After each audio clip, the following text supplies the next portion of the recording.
Good evening and welcome to our webinar. This is our second in our Laudato Si series on care for our common home. My name is Lynn Campbell and I'm the Director of the Office for Catholic Social Justice Ministry of the Archdiocese of Hartford. We are in for a treat tonight. We are going to be hearing from Fran Ludwig, who was involved with the Boston Catholic Climate Movement, about a very timely topic on consumption and consumerism, and our comes certainly at a good time between Thanksgiving and Christmas, where we are being bombarded by media wanting us to buy and sell and purchase. So with me on the screen is Sister Ruth Rosenbaum. She is the leader of our Laudato Si team, and she will be leading us in our opening prayer.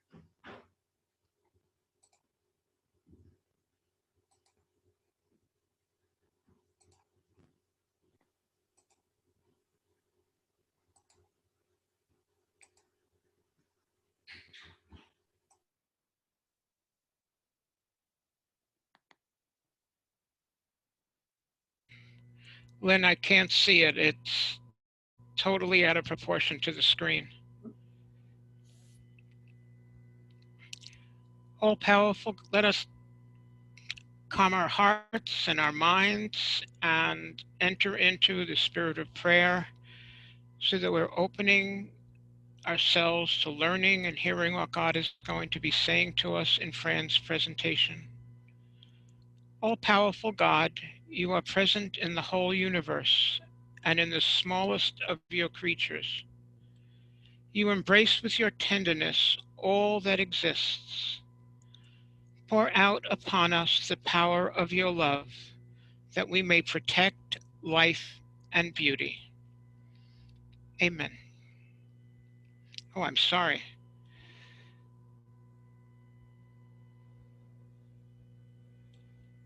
O God of the poor, help us to rescue the abandoned and forgotten of the earth, so precious in your eyes. Amen. I'm sorry, there's a problem with what I'm seeing on the screen, Lynn. That's okay, thank you. And I thought at this point you were going to say a few words to welcome our guest speaker.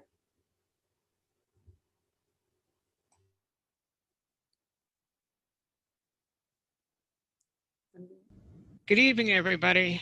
I've known Fran for a long time. And in all the years when she was part of the educational system in the Lexington Public Schools, and since then, she has been passionate about the earth, about the environment, and about helping everybody to learn everything. And so when the whole idea of responsible consumption came up, inviting Fran to be the speaker was a natural. So it is with great joy and great respect that I introduce Fran and her presentation. Thank you. Thank you, Sister Ruth. I'm looking forward to this tonight because this is on my mind as well. So I'd like to begin by sharing my screen.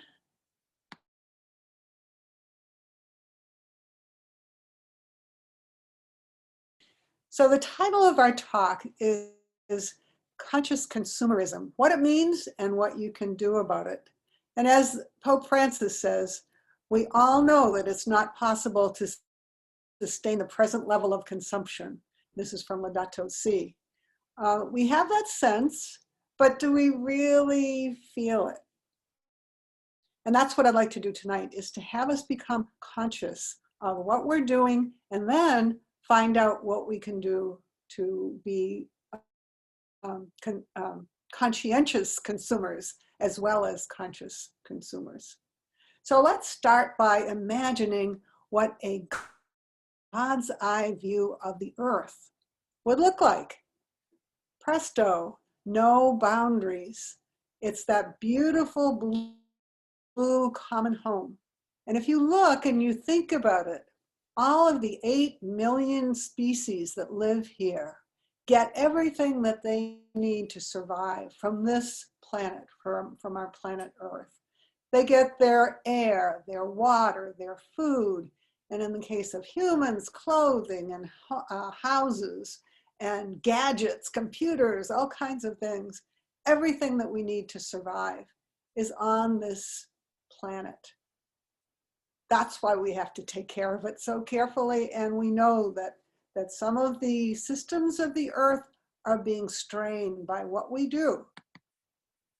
I'd like you to imagine that the earth was divided equally among all of us. And we're talking about the livable part for humans. If you think about all the things that you need and you sort of spread all the resources out evenly, each person, each of our 8 billion people should have 4.2 acres. Everything we need would come from those 4.2 acres. Now, is that what really happens? How much are we using? Well, if you're in the Congo, you're using 2.5 acres to provide everything that you need. If you're in Germany, quite a well-developed country, 10.8 acres, and that's above that 4.2, isn't it? And then look at what we have for the United States. 17.2 acres per person is what's required for the lifestyle in the United States. If you compare Germany and United States, the lifestyle is pretty similar, but look at how different we are in the US. Just visually, if we asked families around the world to empty out their house and go pose in front of their homes, this is what we might see. Here's, I wouldn't even say this is a typical American family. I think most people would have more stuff. But here's a typical Indian family in the lower right.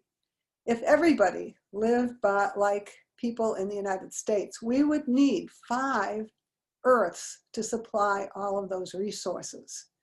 And yet, we only have 1. So that is sort of the basic problem. One of the things that I think of is my little grandson. If we tried to divide a cake up and one person had a little tiny sliver and another person had a great big one, he would say, that's not fair. And I hope when he grows up, he will say that's not just as well. So I'd like to present a little video called The Story of Stuff. Some of you may have seen this, it's been around for quite a while, but actually the principles behind it are certainly up to date, and they describe what's actually happening now. Let me get that started for you. And I'd like you to be thinking about some things as you listen to this video. How does your stuff impact people in other parts of the world? Because we have so much of it. We have much more influence than other people.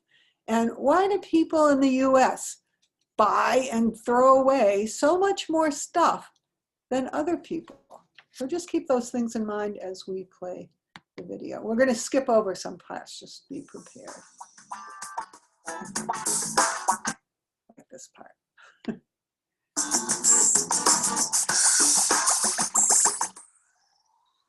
One of these, I got a little obsessed with mine. In fact, I got a little obsessed with all my stuff. Have you ever wondered where all the stuff we buy comes from and where it goes when we throw it out? I couldn't stop wondering about that, so I looked it up. And what the textbook said is that stuff moves through a system from extraction to production to distribution to consumption to disposal. All together, it's called the materials economy. Well, I looked into it a little bit more. In fact, I spent 10 years traveling the world, tracking where our stuff comes from and where it goes. And you know what I found out? That is not the whole story. There is a lot missing from this explanation. For one thing, this system looks like it's fine. No problem. But the truth is, it's a system in crisis. And the reason it's a system in crisis is it's a linear system and we live on a finite planet. And you cannot run a linear system on a finite planet indefinitely. Every step along the way, this system is interacting with the real world. In real life, it's not happening on a blank white page. It's interacting with societies, cultures, economies, the environment. And all along the way, it's bumping up against limits. Limits we don't see here because the diagram is incomplete. So let's go back through. Let's fill in some of the blanks and see what's missing. Well, one of the most important things that's missing is people. Yes, people. People live and work all along this system. And some people in this system matter a little more than others. Some have a little more say. Who are they? Well, let's start with the government. Now, my friends tell me I should use a tank to symbolize the government, and that's true in many countries and increasingly in our own. After all, more than 50% of our federal tax money is now going to the military. But I'm using a person to symbolize the government because I hold true to the vision and values. The government should be of the people, by the people, for the people. It's the government's job to watch out for us, to take care of us. That's their job.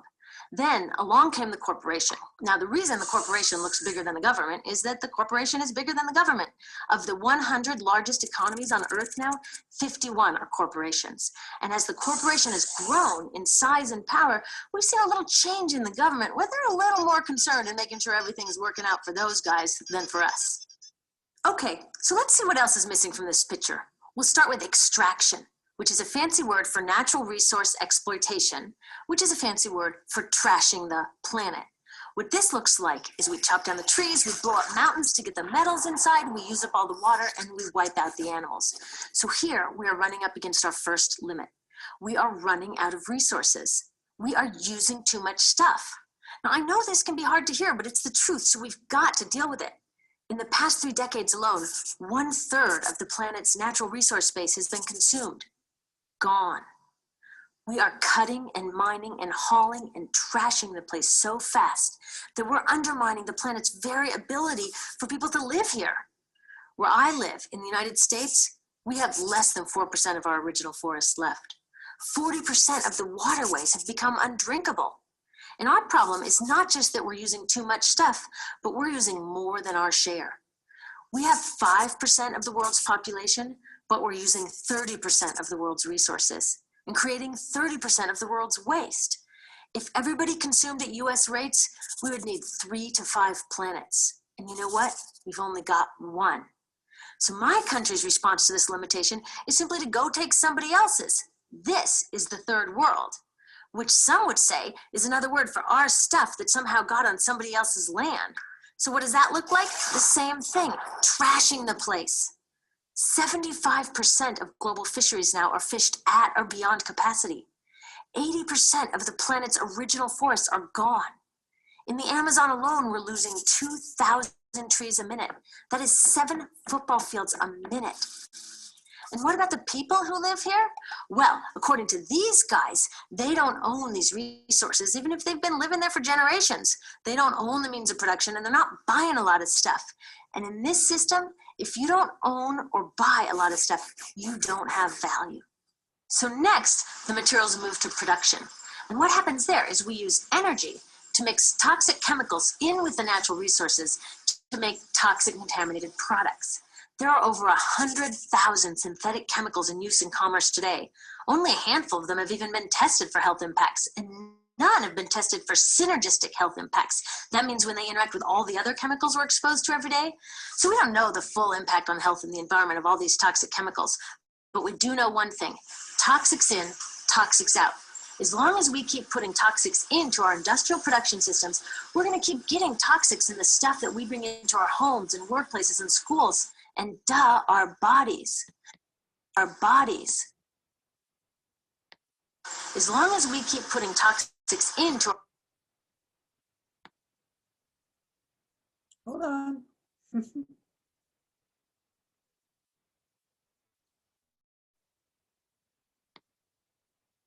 Of course, the people who bear the biggest brunt of these toxic chemicals are the factory workers, many of whom are women of reproductive age. They're working with reproductive toxins, carcinogens, and more. Now I ask you, what kind of woman of reproductive age would work in a job exposed to reproductive toxins except for a woman with no other option? And that's one of the beauties of this system. The erosion of local environments and economies here ensures a constant supply of people with no other option. Globally, 200,000 people a day are moving from environments that have sustained them for generations into cities, many to live in slums, looking for work, no matter how toxic that work may be. So you see, it's not just resources that are wasted along this system, but people too. Whole communities get wasted. Yep, toxics in, toxics out. A lot of the toxics leave the factories in products, but even more leave as byproducts or pollution. And it's a lot of pollution. In the US, our industry admits to releasing over 4 billion pounds of toxic chemicals a year. And it's probably a lot more because that's only what they admit.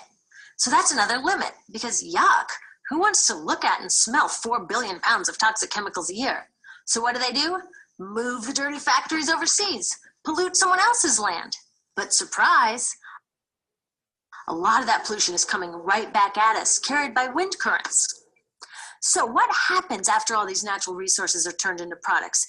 Well, it moves here for distribution. Now, distribution means selling all the toxic contaminated junk as quickly as possible. The goal here is to keep the prices down, keep the people buying, and keep the inventory moving.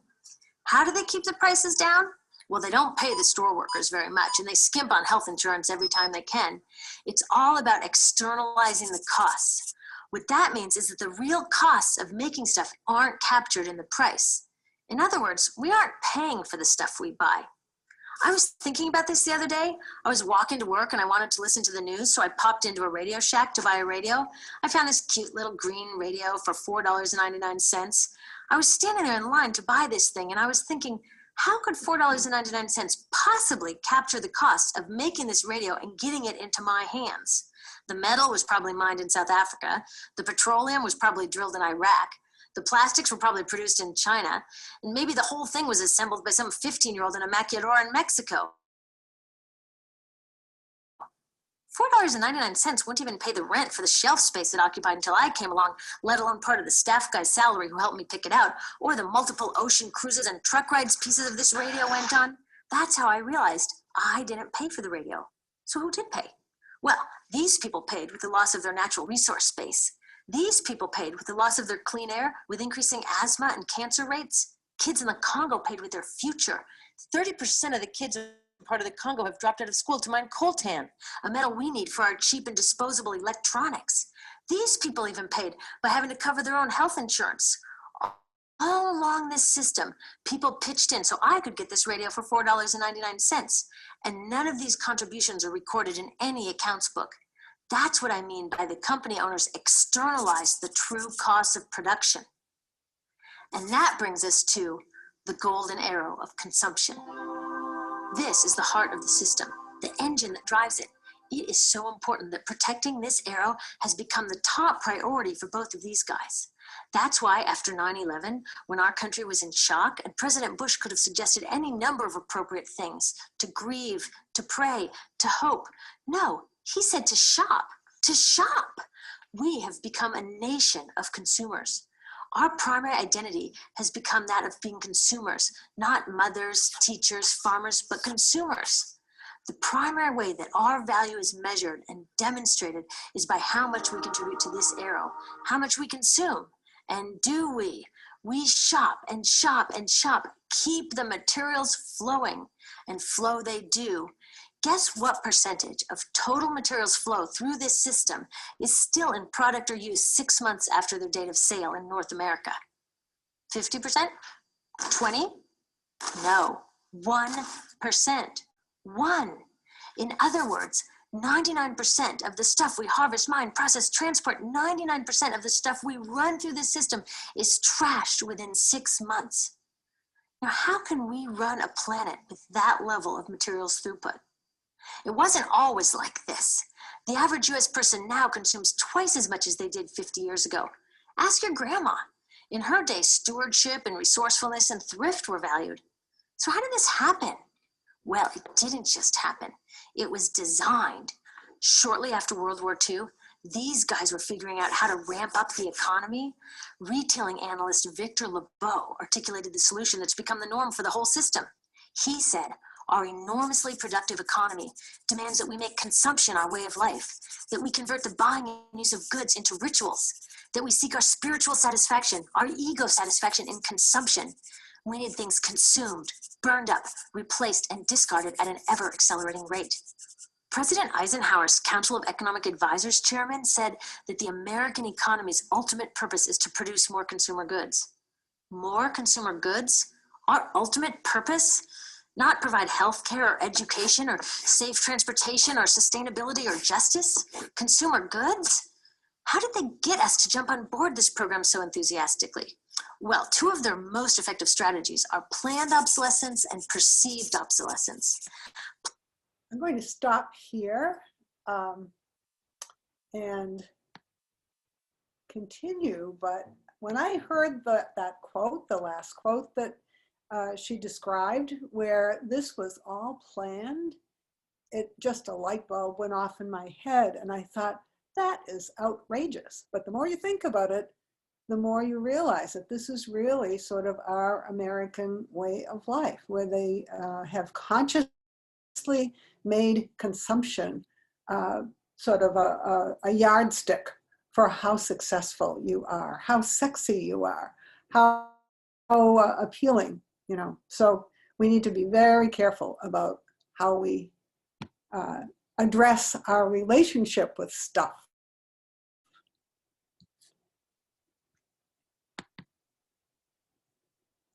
So I'd like to frame this in terms of climate change. And of course, there are other things. We've heard her talk about toxic materials and so on, and that's important too. But just in terms of climate change, let's think about what our impact is on the earth. We are asked by the Pope to tread lightly on the earth. And one of the reasons for that is that every time you use energy to drive your car, take a plane, turn on a light, or heat your homes, you create greenhouse gases. And we know that human-caused greenhouse gases are acting like a blanket around the earth, increasing the amount of heat that's absorbed and kept within our atmosphere. So the earth is definitely heating up. And we know that that is impacting us. We've already heard about 2 severe hurricanes that have struck Central America within a week. I heard from a young friend there who described his village as being ugly with water flowing through the streets, and you know, people are trying to rescue their kids in boats and things like that. Other impacts, droughts, wildfires. We know that some of these impacts fall most heavily on the people who have the least to do with contributing to climate change. And of course, they also have the fewest means to be able to address it at all. So in this case, we're talking about justice here. And we're talking about sort of examining our conscience a little bit about what our impact is and what our footprint is. We know that we have an urgent challenge from the Pope in Laudato Si to protect our common home and include the whole human family when we're trying to think and make our decisions. And then in the end, he also says, an encouraging word, he says, we know that things can change. So that's what we're about tonight. We're trying to think about what we're doing, and we're trying to move in the direction of change. And I have to admit right here, I'm listening to this myself because I am not perfect in trying to change my American way of consumption. So let's look. It's good if you're trying to think about how to make a change. What's going to make the most impact? Well, here are the big ones. How much you travel by airplane, by car. Airplanes have a huge carbon impact, and so much so that if you travel by plane a lot, it probably outweighs anything else you do in your personal life. How you live, your house size. Think about the trophy houses. The quality of your house. How is your insulation? Heating. What's your source of heat in your house? What about your electricity? Is it from renewable sources? Is it from burning oil or natural gas? What do you eat? Do you eat lots of meat, vegetarian, vegan? If you look at the last 3 items, we're going to focus on those, even though the others are very important too. Most of us know what we can do in order to reduce our footprint for travel and how you live. But those last 3 are ones that we are going to have to make decisions about in the next month, plus a few weeks, because this holiday season is a time when we can think very seriously about what we're eating and how much stuff you buy and how much stuff you throw away. So one way to try to evaluate which actions are most important for us is to take our cue from a project called DRAWDOWN. This is something that was put together, I think in 2017, the book came out. And this consists of the wisdom of 200 scientists, business owners, technologists, activists, who were consulted in terms of what makes the biggest difference? What are the biggest solutions to climate change? What can we do to try to turn that curve and draw it down, try to decrease the amount of carbon emissions in the atmosphere so that we will not be heating up our planet as much as we are. So here are the big categories. The reduce sources, and that makes a lot of sense.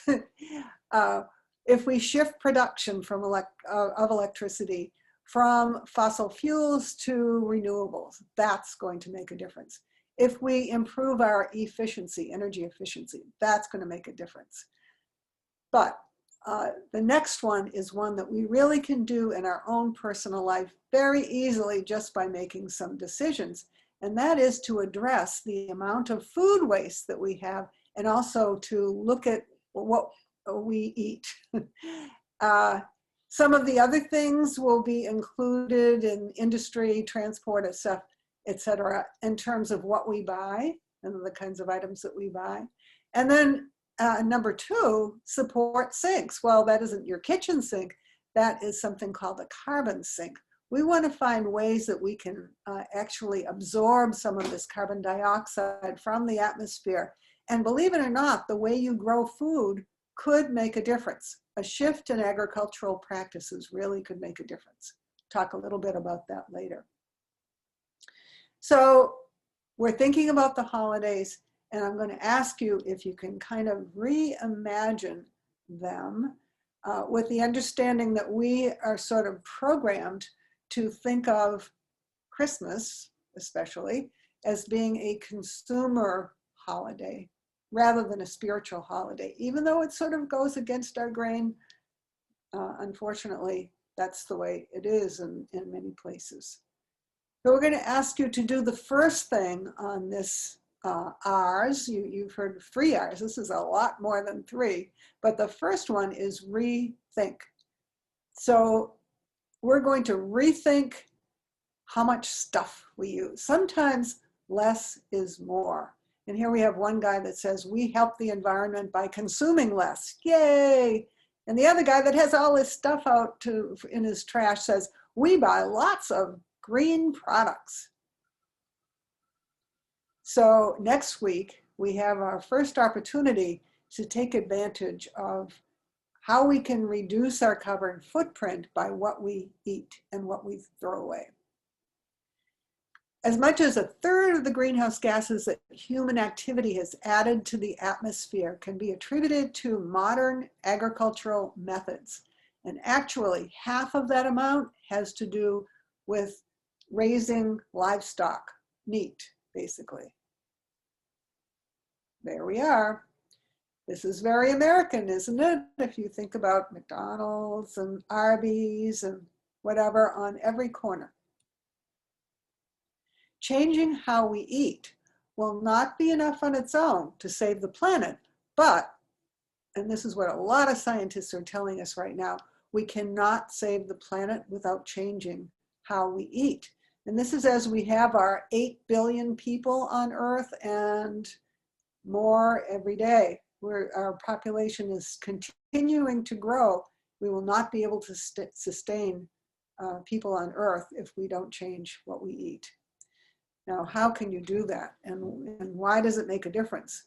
Well, if you look at the comparison of different kinds of food in this graph, you can see that some foods are better than others in terms of producing carbon dioxide as they are grown. And the one that is the worst, I hate to say it for hamburger lovers, but the worst one is the gray bar, and that has to do with growing beef. The next green bar is cheese, of course, another dairy product. And the blue bar is milk, and green is poultry. So we're getting down to other kinds of meat, but they're all having to do with animal food as a source. And then if you look down on the right, you can see very short bars, which have to do with plants. Now, there's lots of things to think about here. Cows, I think most of you maybe know, that one of the problems with cows is they burp. And when they burp, they give off a gas called methane, otherwise known as natural gas. If you have a gas stove, you have a stove that uses methane. Now, methane is a gas, it's not carbon dioxide, but it actually is something like 84 times more powerful than carbon dioxide at absorbing heat and holding heat close to the earth. Think throwing not just one blanket on the earth, but many, many blankets. So methane is a problem. And if you have leaky gas pipelines in your town, that is contributing to your problem of climate change. So we're talking about beef here though, but you can see that beef is worse than any of the other foods. Now it turns out that Americans consume more meat than almost any other country. That's all kinds of meat. But our beef consumption is something like 4 times the global average. So we have a lot of work to do to change our diets and to sort of turn things around in that way. Now, it's not just the methane from cow burps that is the problem. Part of it is that in order to raise a cow, you need to have food for the cow. And it takes something like 30 times the acreage of land to raise 1 pound of beef than it takes to raise 1 pound of, let's say, beans. So if you think about the amount of land that is used for raising meat, it's equal to something like the acreage of Canada. I mean, that's like 70% of the agricultural land is dedicated to meat and dairy. So it's really a large amount of land. If we were able to plant all of that land, we could feed a lot more people, and it would be a lot more efficient and have much less impact on our climate. So that's something to take into consideration. And it's very important to realize that the Pope is telling us reducing greenhouse gases requires honesty, courage, and responsibility, above all on the part of those countries that are more powerful and pollute the most. And this is a great example of that situation. It's really our moral responsibility to think a little bit more closely about what we're eating. Now, maybe you're thinking, oh, I couldn't give up meat. Well, you don't really have to make an impact. If you look at the highest bar, this is a person that eats a lot of beef, and you can see that they have a pretty heavy impact on the climate. If you look at the next one over, that's sort of an average American diet, and that has less because people on average would eat less meat than a meat lover.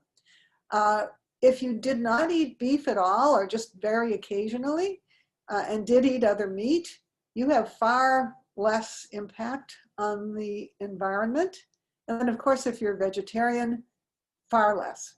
So it really is important what you eat. You are what you eat, and if you're a conscious consumer, then you're taking into account what's happening to the planet as a result of your diet. Another aspect of agriculture has to do with soil. We talked about carbon sinks, processes that absorb carbon, and one of the big ones is soil. Who knew that dirt was so important? If we treat soil well, if we don't dig it up and plow it up and we just sort of plant crops on top of the soil without disturbing it too much, and we plant cover crops, and we don't use synthetic fertilizers to a large extent, then the soil is healthy and it retains carbon a lot better. So there are lots of ways, and you can even do this with your lawn as well to make it a better carbon sink. Now, there's another aspect to food as well, and that has to do with what's in food. I don't know if you've ever heard of palm oil, but palm trees have got nuts that can be squeezed to produce oil, and actually palm oil is the most commonly used oil, a vegetable oil, in the world. Now, you may not have thought about that, but if you have any of the products that you see in the picture and more, something like 50% of our household and food products contain palm oil. Now, that's a lot of palm oil. And where does that come from? Well, palm oil grows in the tropics, of course, palm trees. And one way to get it is to burn the tropical forest so that you can have a palm oil plantation. And you can see in the upper right, there's a photograph from the air of a tropical forest that has a lot of palm plantations. You can even see the little lines of palm trees here where the forest has been cleared. Now, that might seem great because we have so much palm oil in our products. However, when that forest is cut down, all the plants and animals that are there, the forest plants, die. And the animals they lose their habitat. So we have a photo of this cute little orangutan here. Something like thousands of these guys are killed because they lose their habitat because of the loss of their forest. I should mention also with the beef, we were talking about that before, a similar kind of thing is happening in South America where the tropical rainforest there is being cut down so that beef cattle can graze. You've heard of Argentinian beef and that sort of thing. So this is a big problem because forests are one of the ways that we can absorb carbon. It is sort of a carbon sink. Mature trees can maintain their carbon. If they're cut down, then they start to release their carbon back into the atmosphere. And, then we have more of a problem with climate change. Once you've eaten, then what happens to your food? Well, actually, let's back up a little bit. In the United States, shockingly, about 40% of the food that's grown never gets eaten. It's wasted. And that is just sinful, really. We're talking about food from the field to the store where, if something has a small blemish, it's probably thrown away or, it never actually makes it to the store because it's imperfect. Americans are very particular about their food. But then when it gets to your table, some people overbuy food, especially around Thanksgiving. You sort of, you never want to run out, right? And then what happens to the leftovers? Well, if they get pushed to the back of the refrigerator and start to grow green mold, they got tossed out. And where do they go? A lot of people don't know where their trash goes. It's either burned, like it is in my town, or it goes to a landfill. Now, if your wasted food goes to a landfill and it gets buried and doesn't have access to oxygen, methane is produced. And we already talked about how significant methane is in terms of climate change. So that's a big problem. And then, so it just sort of goes around and around. When you think about it, 40 million people, Americans, face food insecurity. And I'll bet with COVID, we have many, many more people who are hungry now. When you're thinking about food that's being wasted, even if you took 15% of the food waste, that would be enough to feed 25 million Americans. So we really need to think about this seriously. A couple of things. Some grocery stores now are kind of rethinking about what they do with food that isn't sold. That's a really good thing. And some of that is donated. We would need to rethink food that's thrown away because it's past not the expiration date, but the sell-by date. That just means that the food might not be perfect or, the flavor might be a little bit off if you wait longer, but it doesn't really mean that it's bad food, that you have to throw it out. I should mention at this time there's an extensive resource list that Lynn will pass on, and I'll give you a link to at the end. And there's a really good app that you can get by, and you can put the food in, and it tells you how long it can last. Some canned goods, for example, can last years before you really have to throw them out, even though there's a date on the top. So just FYI, to reduce your waste. Another aspect of the feast next week is, what are you going to put on your table besides food? How are you going to serve it? Is it plastic and throwaway paper plates and paper napkins, things like that? Or are you going to reuse some of your china, some of your glassware, some of your cloth napkins that can be washed and reused? You really reduce your carbon footprint if you don't just throw stuff away, but if you can use it many, many times. I think it takes like 140 times to use a ceramic plate compared to just throwing a paper plate away. This is the equivalent carbon footprint. So just in the upper right is our church has a hospitality afterwards. We used to anyhow. And we switched over to ceramic coffee cups. This was a project of our Care for Creation team. We all know about single-use plastics. This is becoming a huge problem, and I think I just read that the US is the biggest exporter of single-use plastics, which is a problem because plastics, when you try to dispose of them, they never go away. They never degrade. They just get smaller and smaller. And sometimes we're even finding these microplastics in animals, including humans. In your body now, they're finding traces of plastic. And you can imagine why that is. In the left, it says Americans use 50 billion plastic water bottles, and 40 billion of those land up in landfills. Just a quick example, this is our St. Patrick's Day party. One other option for waste, rather than throw it away, is to take waste from vegetables, food from your plates, and compost it. And what that means is just sort of putting it together in a pile, if you have your home composter, mixing it with leaves and maybe a little bit of soil, and eventually all of that stuff decomposes and makes a very rich soil. Now in Lexington, we have an industrial composter, sort of a business that comes by, and they will take compostable plates. You can't really put those in your home compost bin, but this guy can take care of it very easily. And look at how we reduced our trash. We had about 150 people at this event, and we had one little bag of trash. We had the rest was compost, and that will turn into really rich soil, be sold to farmers actually. So the theme is to live more simply so that others might simply live. Reimagining Christmas. Whose birthday is it anyhow? Only in America, people trample others for sales exactly one day after being thankful for what they already have. So this is a big problem for us. We have to decide what's the difference between what we need and what we want. And our wants, as you have heard earlier, are actually crafted carefully, manipulated by advertising and by what other people have and so on. And we know that that's really not what the season of Christmas is about. We know that we have gift giving in response to our biological urge. This is especially in the United States. What to do? Well, there's some options.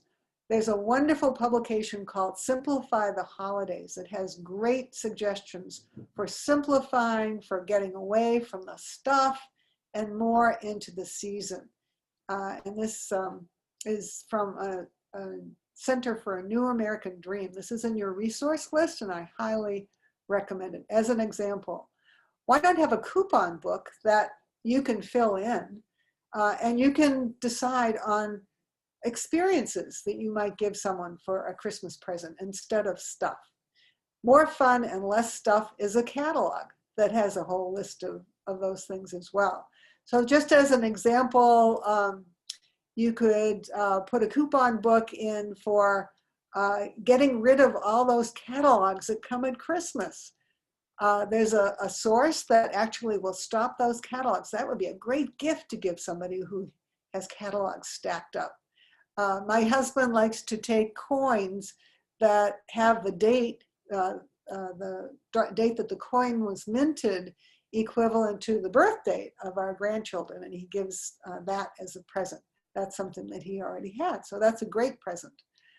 Remember that your presence is a present for someone. So the principle is to buy less and give more.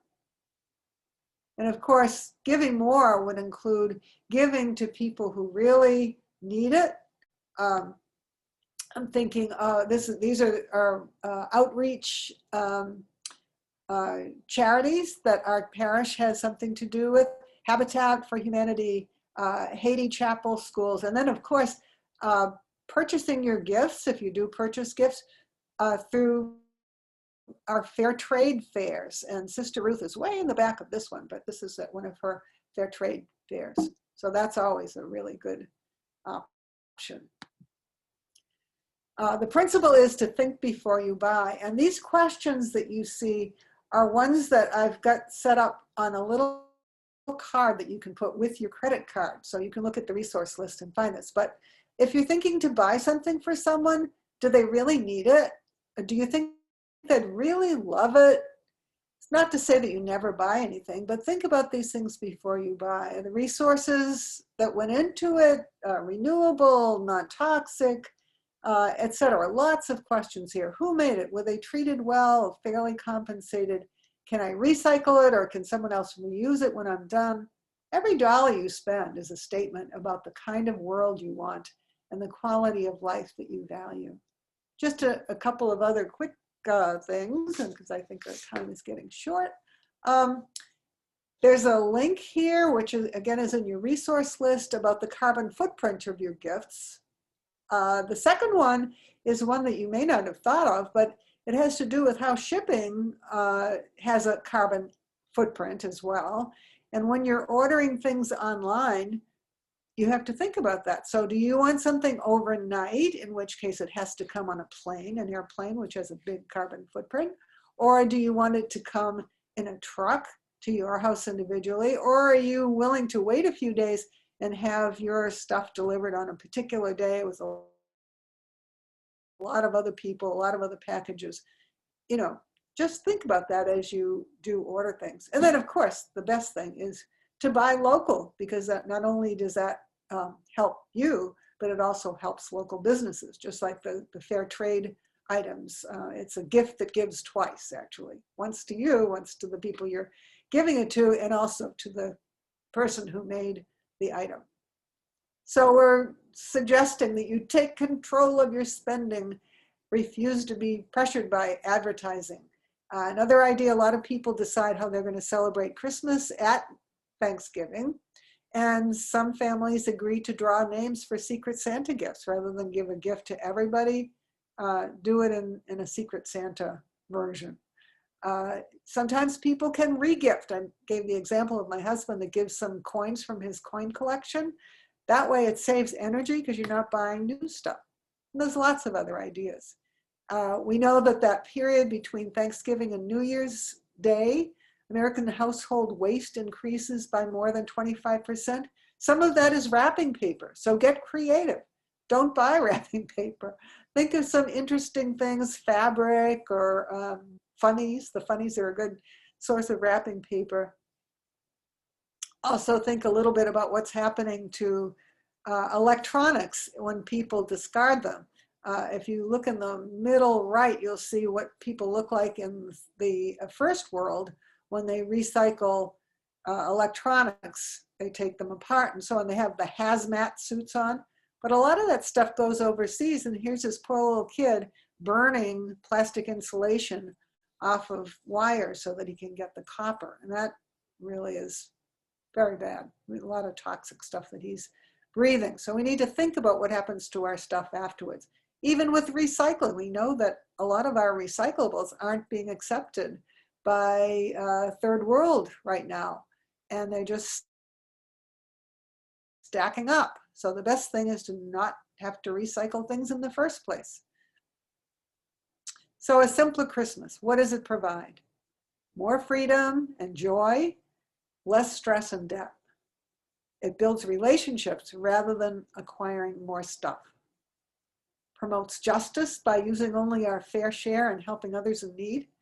And cares for creation by using and wasting less energy and resources. So I'd like you to think, we don't have too much time right now to do this, but think about one way that you can reimagine your holidays by being a more conscientious consumer, by spending less and giving more and protecting our common home. And I love this quote from Laudato Si as a sort of an upper. We've sort of said, oh, well, you shouldn't do this, you shouldn't do this. But really, in the end, our struggles and our concern for this planet never take away the joy of our hope for a new world. So we have a few minutes for questions. I love questions. Sometimes I can even answer them. And I do add this picture of my little granddaughter here because, gosh, I have to admit, this is really why I do what I do, is because I want a world for her that has beauty, that is important, relationships, lots of love, and maybe not quite so much stuff. Not only for her, but for all the kids in the world who will need this planet that we started out looking at for all of the things that will sustain them. So thank you very much. And I'm going to stop sharing here. Thank you, Fran. And I invite everyone to post their questions in the Q&A box, and I will read them out loud to you. And oh, this is kind of a personal question to you, Fran. What is the biggest challenge that you've made in your life to support the planet? Well, I guess when I found out about the impact of food, I've collected recipes, vegetarian recipes, and I haven't quite gotten over that mark. We don't eat very much beef at all, sometimes, but not very often. So that's good, but I haven't quite pushed myself as much as I think. So I think that is my biggest challenge. And as I said right in the beginning, nobody is perfect in this, but if we all try something, it's better to do something than nothing. So that's my personal challenge. Yeah. There's a wonderful faith formation program out there called Just Faith, and I encourage people to participate in that and get that going in your parish. And you really go through, talking about what does it mean to live simply and how much stuff is enough. And these are, I took it many years ago and I'm still challenged by some of those questions. Yes. Yes. I think that the big thing is just being aware of this as an issue. I mean, maybe you can't do as much as you think you should, but at least if you're aware, that's the first step. So I think that's really important. So here's another question from one of our participants. How do we change the common reality that healthy, sustainable, raised organic foods are always more expensive? Are they always more expensive? Well, I think they usually are, yeah.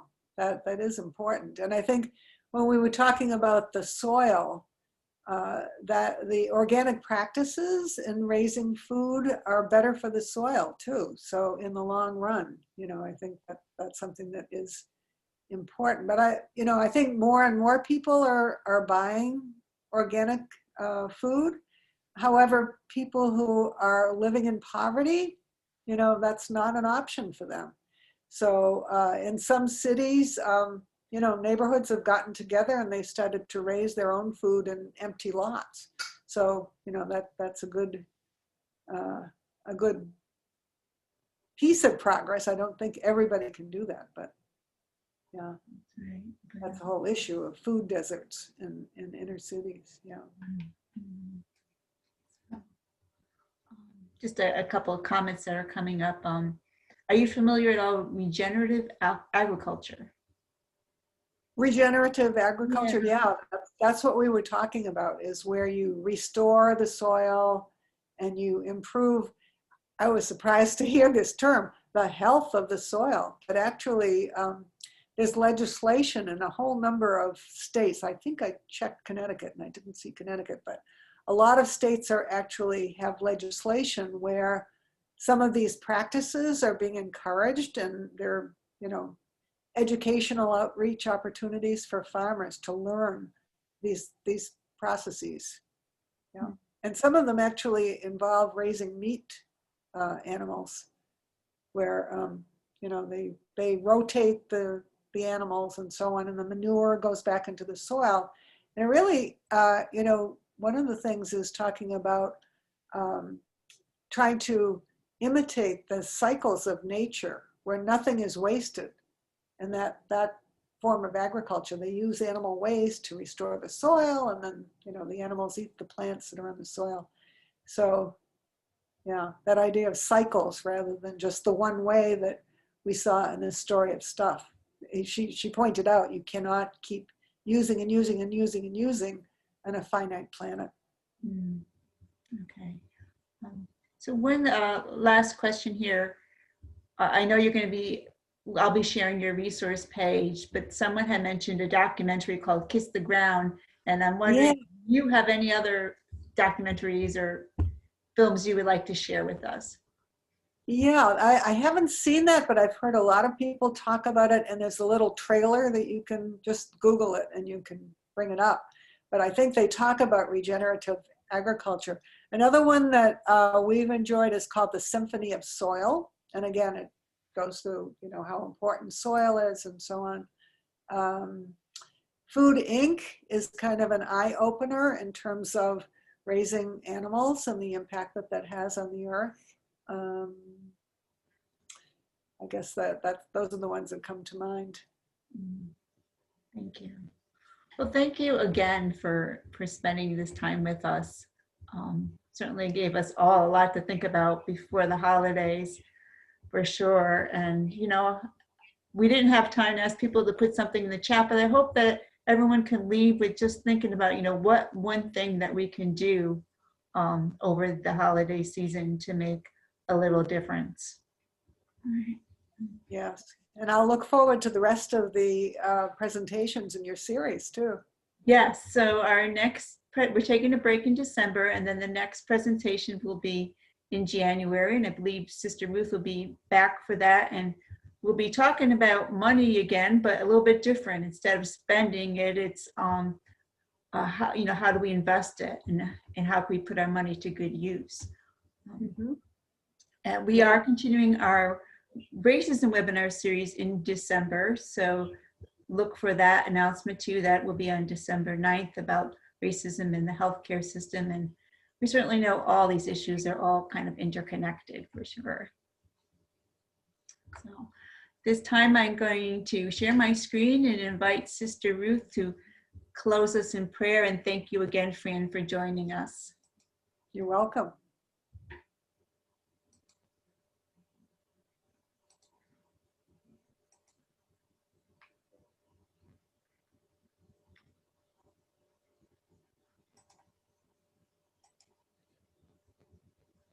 So we gather again in prayer and thanksgiving for Fran's presentation, for opening our hearts and opening our eyes and our ears and our mind in new ways.